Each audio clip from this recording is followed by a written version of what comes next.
असंभव है, ये नहीं हो सकता।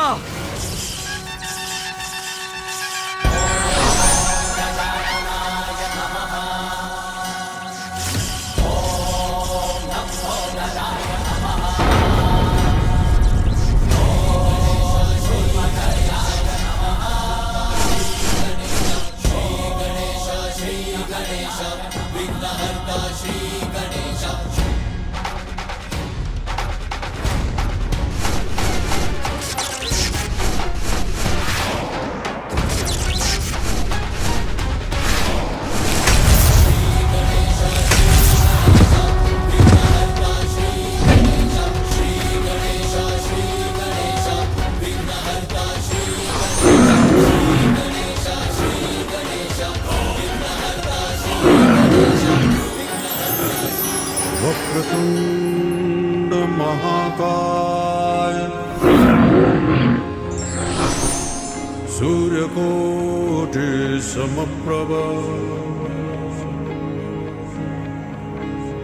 निर्विघ्नं कुरु मे देव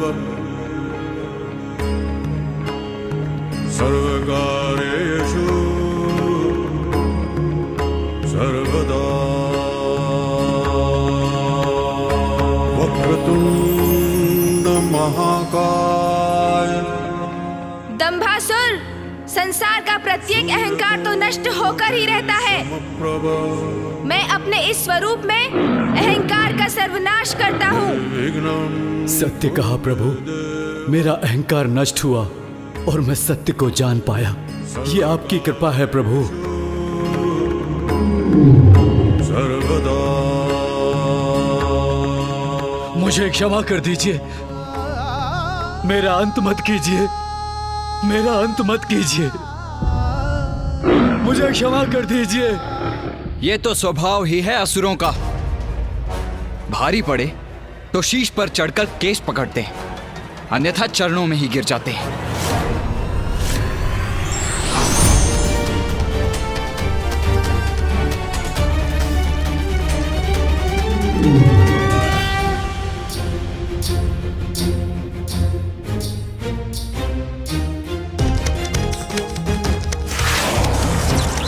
देवताओं द्वारा उत्सर्जित शक्ति अब भी कैलाश की ओर बढ़ रही है। उसे किसी प्रकार से नष्ट करना होगा हमें।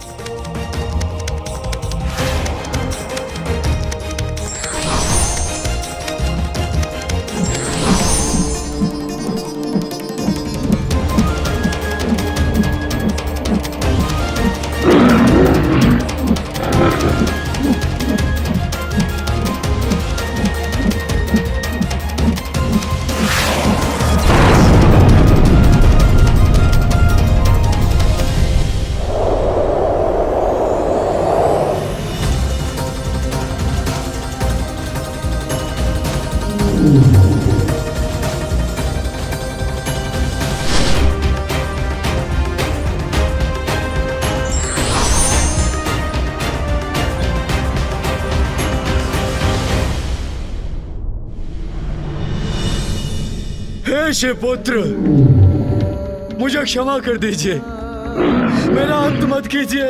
तुम्हारा अंत करने के एक नहीं कई कारण है दंभासुर, स्मरण करो।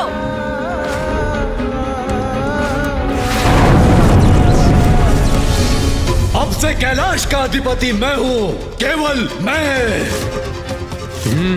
बिना मेरी अनुमति के कैलाश में कोई प्रवेश नहीं कर सकता। कैलाश असुरों का है। तुम्हारा अपराध अक्षम्य है दंभासुर।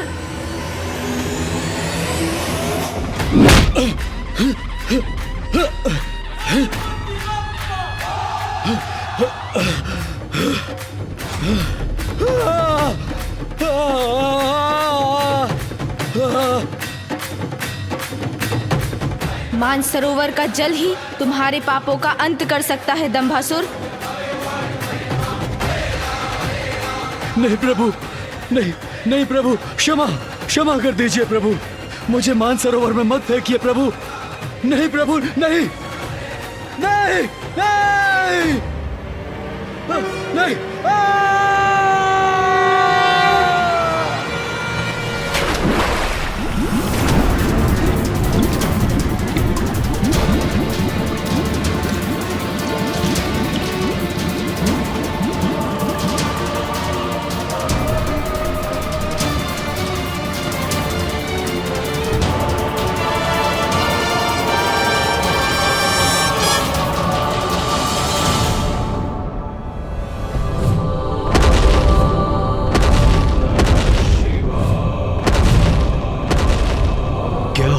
बताइए मेरे साथ कैसी अद्भुत अनुभूति हो रही है।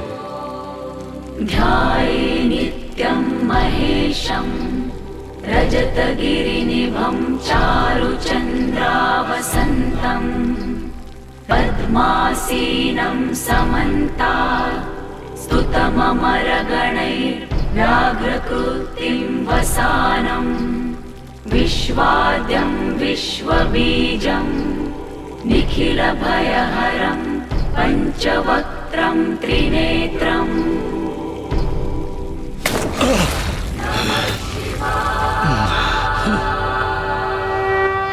मुझे क्षमा कर दीजिए प्रभु, मुझे क्षमा कर दीजिए। मुझसे बहुत बड़ी भूल हो गई है, मुझे क्षमा कर दीजिए। किंतु मेरा तो सर्वत्र नष्ट हो गया प्रभु। मेरे पुत्र जो मेरा अहंकार थे, आपने उनका भी वध कर दिया।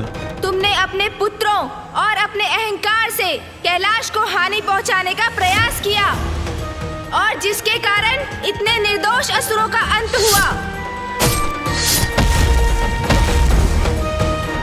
और अब उसी अहंकार के कारण तुम्हारा भी अंत होगा दंभासुर। अब अपनी मृत्यु के लिए तत्पर हो जाओ। पुत्र गणेश, क्षमा कर दीजिए प्रभु, क्षमा कर दीजिए।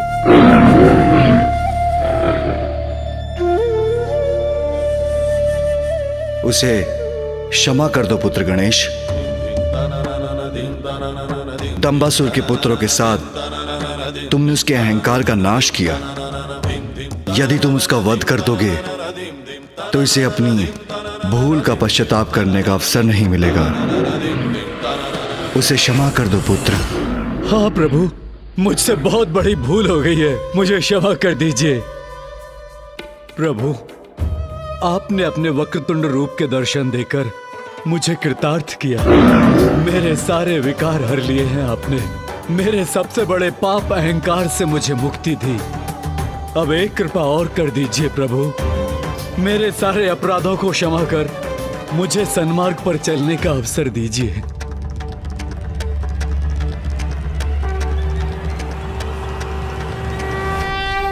ओम वक्रतुंडाय नमः। वक्रतुंडावताराश्च देहानं ब्रह्मधारका। ओम वक्रतुंडाय नमः। वक्रतुंडावताराश्च देहानं ब्रह्मधारका। ओम वक्रतुंडाय नमः।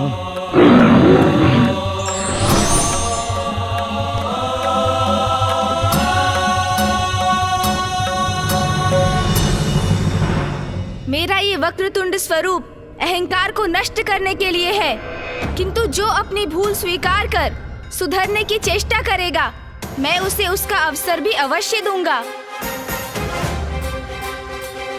ये तुम्हारा सौभाग्य है कि तुम कभी महादेव के आसन पर स्थित नहीं हुए, अपितु सदैव उनके चरणों में आसन ग्रहण किया और मेरी स्तुति गाकर तुमने मुझे प्रसन्न किया। अन्यथा तुम्हें क्षमा करना असंभव हो जाता। जाओ दंभासुर, अपने इस अवसर का उचित प्रयोग करो।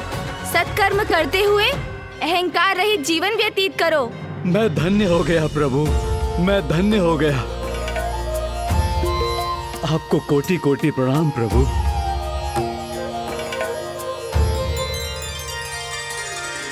आज से मेरा ये वक्रतुंड स्वरूप अहंकार के दमन के प्रतीक के रूप में जाना जाएगा। अहंकार के दमन के प्रतीक के रूप में जाना जाएगा। अहंकार के दमन के प्रतीक के रूप में जाना जाएगा।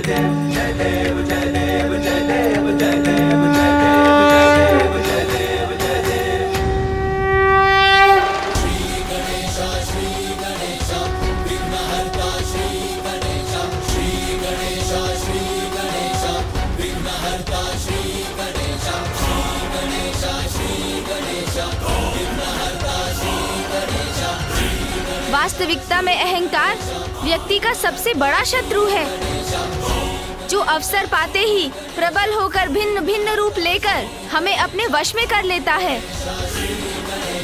किसी को धन का अहंकार है तो किसी को सौंदर्य का।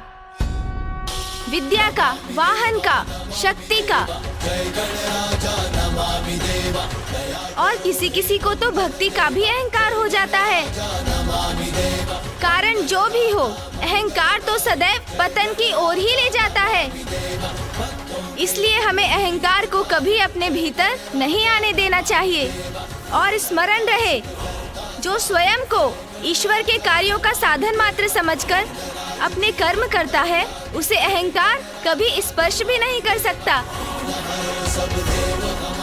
और अहंकार का ये विष मात्र असुरों को ही नहीं, देवताओं पर भी हावी हो सकता है।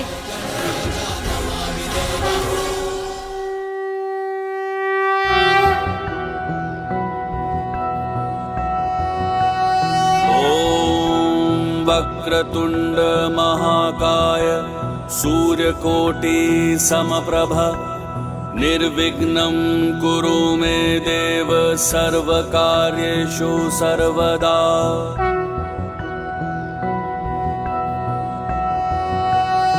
ॐ वक्रतुण्ड महाकाय सूर्यकोटि समप्रभ निर्विघ्नं कुरु मे देव सर्वकार्येषु सर्वदा।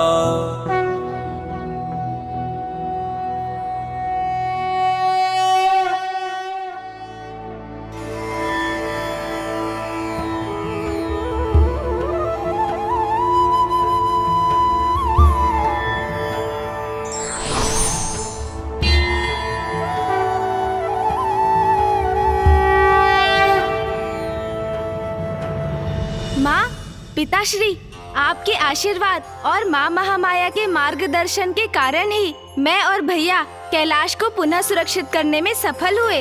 हाँ पुत्र गणेश, पुत्र कार्तिकेय, मुझे तुम दोनों पर तनिक भी संदेह नहीं था,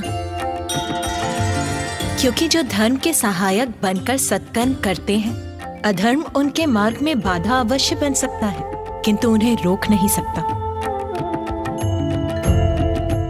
महादेव, देवी पार्वती, अब हमें आज्ञा दीजिए।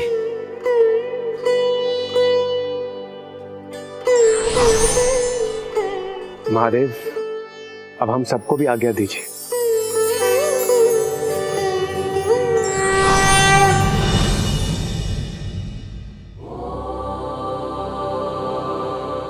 मेरा कैलाश, मेरा भवन, इतने समय से जिस सुख की मैं प्रतीक्षा कर रही थी, वो मुझे आज प्राप्त होगा जब मैं यहाँ प्रवेश करूंगी। रुकिए माँ, रुकिए। अब गणेश क्यों रोक रहा है मुझे? माँ, इन असुरों ने जो बाधा उत्पन्न की, कदाचित उसके कारण आप ये भी भूल गयी कि आप पिताश्री से पुनर्विवाह करने के बाद कैलाश लौटी हैं। हाँ माँ, और नवविवाहिता तो विधि अनुसार ही गृह में प्रवेश कर सकती है ना। तो आप यहीं रुकिए माँ, तनिक प्रतीक्षा और कीजिए। भैया और मैं अभी आए।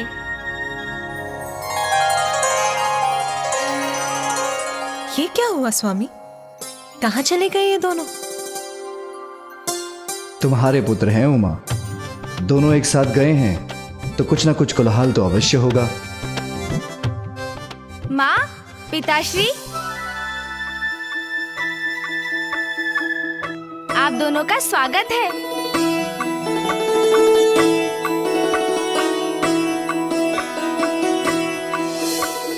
मेरे स्वागत में मेरे पुत्र और गण इतनी सुंदर व्यवस्था करेंगे, मैं तो इसकी कल्पना भी नहीं कर सकती थी। आइए माँ, अब आगे बढ़िए। चलिए पिताश्री।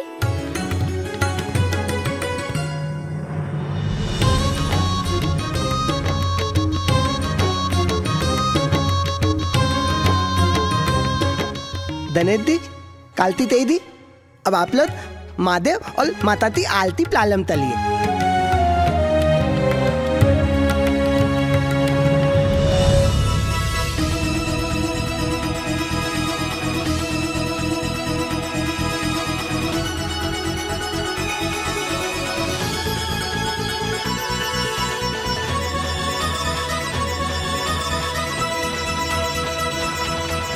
माँ, अब अपना दाहिना पांव बढ़ाकर इस कलश को एक मंद ठोकर से उलट दीजिए, फिर अपना पाँव भीतर रखिए। अच्छा पुत्र गणेश, तुम तो सभी विधि विधान में बहुत निपुण हो गए हो। इसका श्रेय तो मामी जी और बुआ जी को जाता है माँ। उन्होंने ही मुझे सब कुछ विस्तार से समझाया है। माता,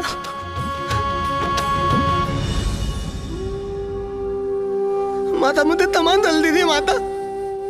माता मैं और अन्य दिन आते तो आदित्य प्रबंध चल रहे थे, किंतु ये अतुल माता इंतजार तब अतुला लेते हैं माता। मुझे तमाम दल दीजिए माता। कोई बात नहीं तोतला जी, इसमें आपका कोई दोष नहीं है, किंतु आपने जो कुछ भी किया मैं तो उसी से बहुत प्रसन्न हूँ।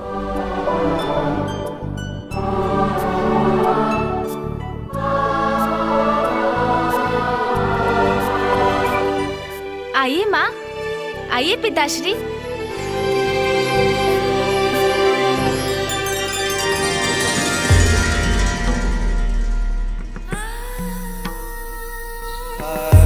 तुमसे रिक्त मेरे अपूर्ण जीवन को आज तुमने पुनः पूर्ण कर दिया उमा।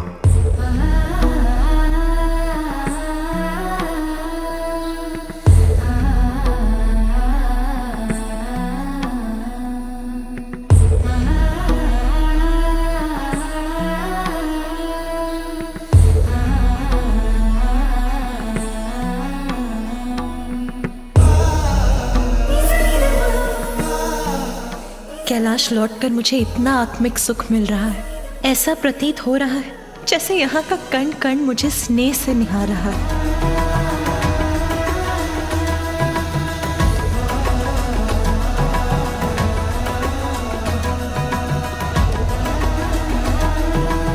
सर्वप्रथम मैं प्रभु की पूजा और अभिषेक करूंगी।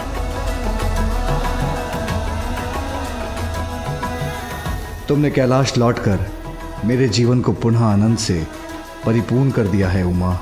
नाथ, आनंदित तो मैं हूँ। अब मेरे समस्त कष्ट दूर हुए, पुनः सुखों से भर गया मेरा जीवन। माँ के लौट आने से, हमारे संपूर्ण परिवार के कैलाश में एकत्रित होने से मेरा हृदय तृप्त हो गया। सत्य है, अंत भला तो सब भला।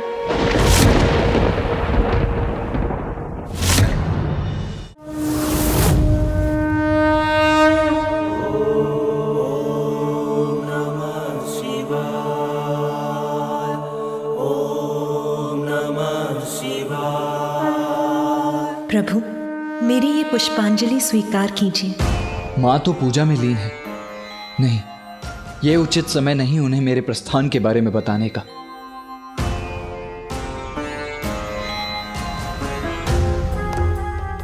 पूर्व में जब माँ से कहा था तो वो क्रुद्ध हो गई थी। अब कैसे उनके समक्ष अपनी बात रखूं मैं? पुत्र कार्तिकेय,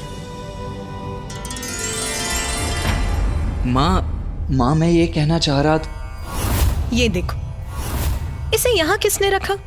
इसे तो यहाँ होना चाहिए था। अरे अरे माँ, ये आप क्या कर रही हैं? मैं हूँ ना।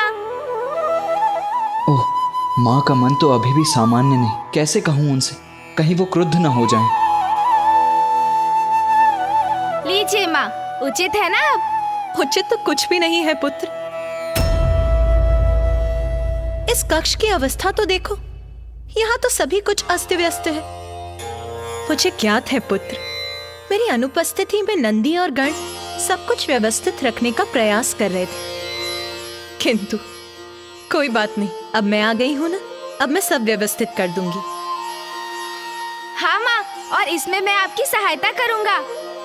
और भैया भी है ना? भैया, आप भी माँ का हाथ बटाएंगे ना? हाँ गणेश, किंतु माँ वो शुभ कार्य में विलंब क्यों? मुझे अभी प्रारंभ करना चाहिए।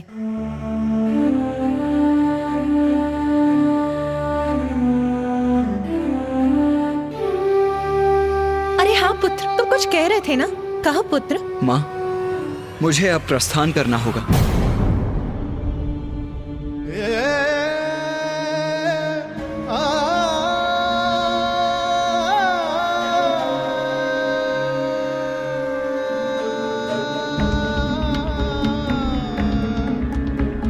इतनी शीघ्र पुत्र? हाँ माँ, आपके और पिताजी के पुनर्विवाह, आपके कैलाश लौटने में समय तो जैसे गतिमान पक्षी की तरह उड़ गया। अब मुझे अपने स्थान दक्षिण जाना ही होगा माँ। पुत्र, मुझे क्या था, तुम्हारे महत्वपूर्ण कर्तव्य और दायित्व है पुत्र। किंतु पुत्र, अभी तो मुझे तुम्हारे साथ समय बिताने का अवसर ही प्राप्त नहीं हुआ। बस कुछ और दिवस रुक जाओ पुत्र, कुछ और दिवस। हाँ भैया, मुझे भी आपके साथ क्रीड़ा करने का समय ही कहाँ मिला। कुछ दिवस और रुक जाइए ना। माँ, आपको तो ज्ञात है ना, पिताश्री नियमों का उल्लंघन कदापि स्वीकार नहीं करेंगे और मुझे भी दक्षिण जाकर अपने कर्तव्य का पालन करना है माँ।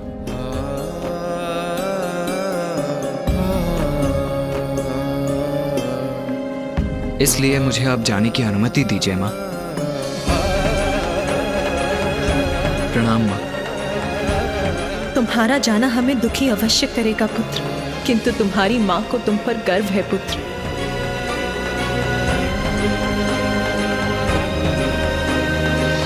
यदि ये अनिवार्य है तो मैं तुम्हें नहीं रोकूंगी पुत्र। जाओ पुत्र, सफलता सदा तुम्हारे साथ रहे पुत्र। धन्यवाद माँ।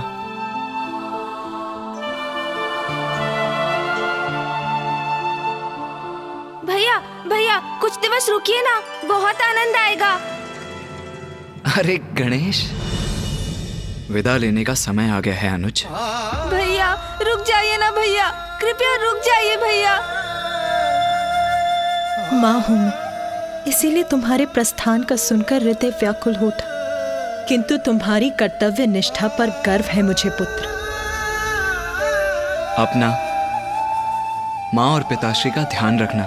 भैया। पुत्र कार्तिकेय,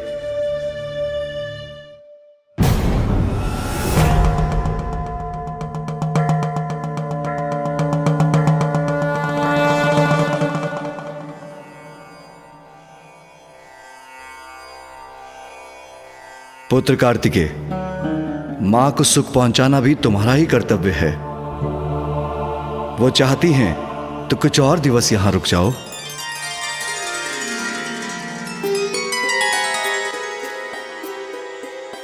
अवश्य पिताजी, जैसी आपकी आज्ञा।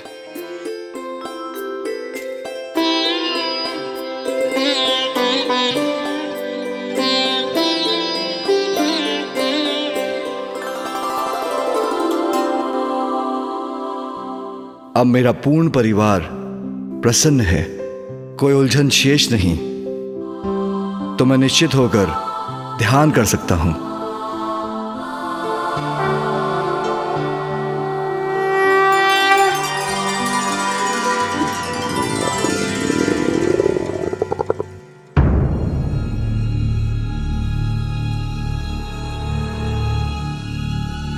ये ध्वनि कहां से आ रही है?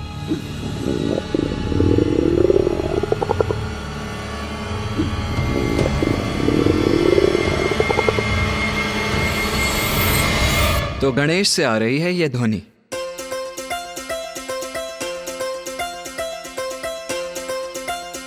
अरे ऐसे विस्मय से क्यों देख रहे हैं आप दोनों मुझे?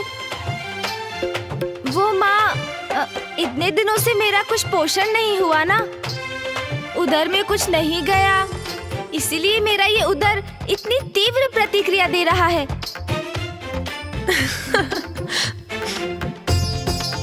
चिंता मत करो पुत्र, अब मैं आ गई हूं ना, अब मैं तुम्हें तुम्हारे सभी प्रिय व्यंजन अपने हाथों से बनाकर खिलाऊंगी। माँ के हाथ से व्यंजन, उसकी तो कल्पना से ही मेरे मुख में पानी आ गया। उचित है माँ, उचित है, सर्वथा उचित है।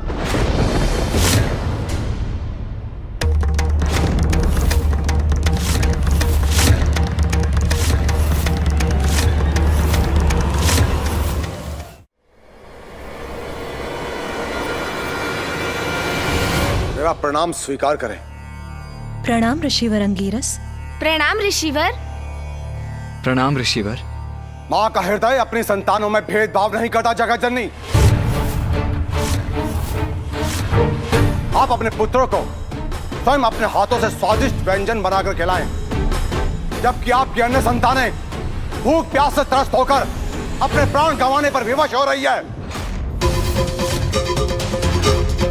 ये कहाँ का न्याय है माते?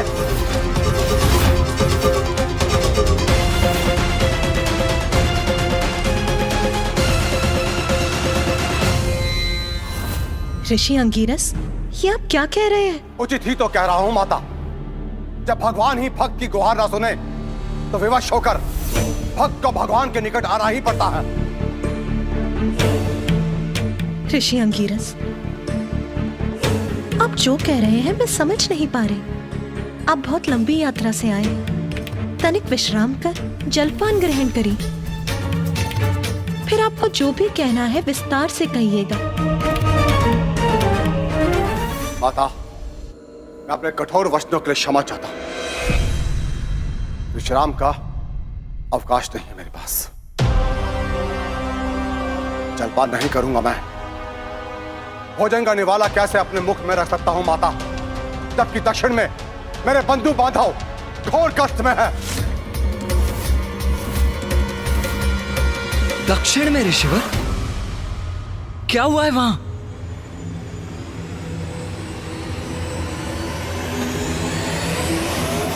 रक्षा कीजिए, रक्षा कीजिए, कोई हमारी रक्षा कीजिए। हम मृत्यु को प्राप्त। इतनी व्यथा, ऐसा रुदन, क्या कारण है इसका?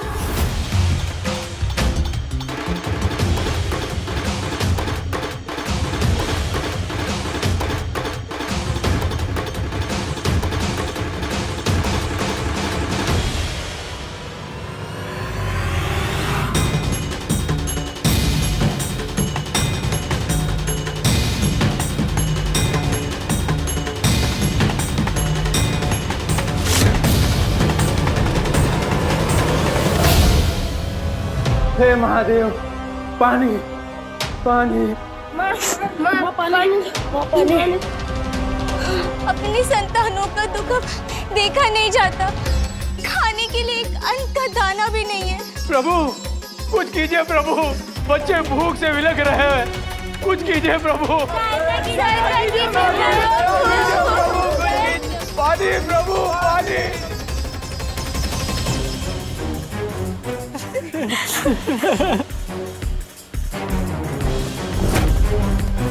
महादेव, हम दुखियारों पर दया करो महादेव। अब तो प्रथम पुत्र गणेश ही सबके विघ्न हरते हैं। हमारी पुकार सुन, हमारे जीवन का विघ्न हरेंगे। प्रभु, हमारे प्रभु।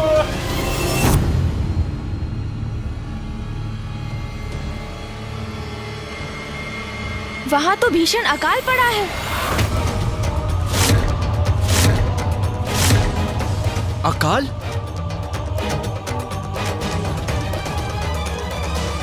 असंख्य निर्दोष जीवन इस भयंकर अकाल की भेंट चढ़ चुके हैं गणेश जी। और जो शेष रह गए हैं उन्हीं के लिए मैं यहां पर आया हूं। महादेव ने मां गंगा को अपनी जटाओं से मुक्त किया था। अब तो वही एक आस है कि वो मेरी गुहार सुन ले और पुनः मां गंगा को अकाल से पीड़ित धरती पर प्रभावित होने की अनुमति दे। कदाचित ये उचित समाधान नहीं है ऋषिवर। माँ गंगा के प्रचंड वेग से तो और विनाश हो सकता है। गणेश, वर्षा करवाने का दायित्व तो देवराज इंद्र का है ना? तो तुम उन्हें बुलाकर क्यों नहीं पूछ लेते कि वो वहां वर्षा क्यों नहीं करवा रहे हैं? हाँ पुत्र गणेश, यही उचित रहेगा। ऋषिवर, आप निश्चिंत रहिए। मैं इस समस्या का समाधान शीघ्र ढूंढूंगा। और जो जीवन अकाल से त्रस्त हैं, वो जब तक भोजन नहीं पाते तब तक मैं भी भोजन का एक निवाला भी ग्रहण नहीं करूंगा। ये मेरा प्रण है, ये मेरा प्रण है, ये मेरा प्रण है।